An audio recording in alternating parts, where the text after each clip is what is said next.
Because there has been so much change in the political universe in the past year, the headlines are now often populated by people you might not have heard of before recently. So as you know, we started a segment here called TMI to help provide us with the salient details of who some of these previously unfamous folks are. Tonight, our TMI correspondent Kent Jones has our first TMI update. Kent, what do we got here? Hi, Rachel. Well, you know, last week's TMI was about Oklahoma Senator James Mountain Inhofe, who's become a national figure as a big old climate change hater, and in general is one of the most conservative members of Congress. In the recorded history of our family, we've never had a divorce or any kind of a homosexual relationship. Okay. Apparently, Senator James Mountain Inhofe is a TMI devotee because at a Heritage Foundation luncheon today, he had this to say about you. Oh, dear. Quote, "I've grown to like that gal. She thinks she's saying such hateful things about me, but they're all true. The things she says she doesn't like are contrary to the beliefs of 90% of the people of America."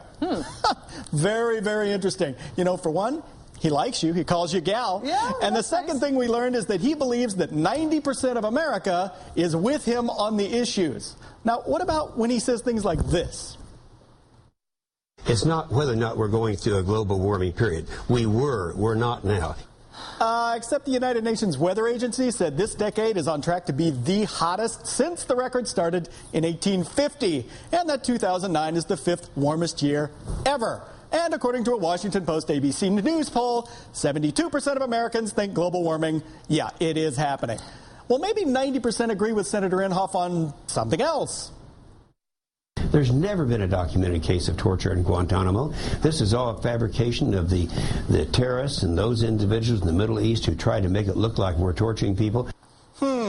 Senator Inhofe should add this to the reading list on the non-terrorist authored report by the International Committee of the Red Cross on the treatment of 14 high-value detainees in CIA custody. Just, you know, he could do that. I love that he thinks that 90% of people, he's glad that we're talking about his record because 90% of people are going to agree with him. Yeah.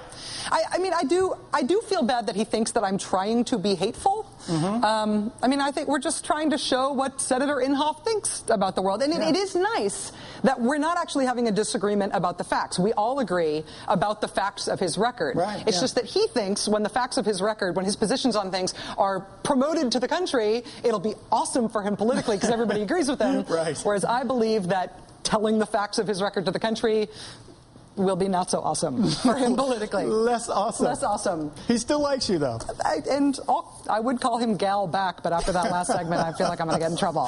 Thank you very much, Ken. Really appreciate it.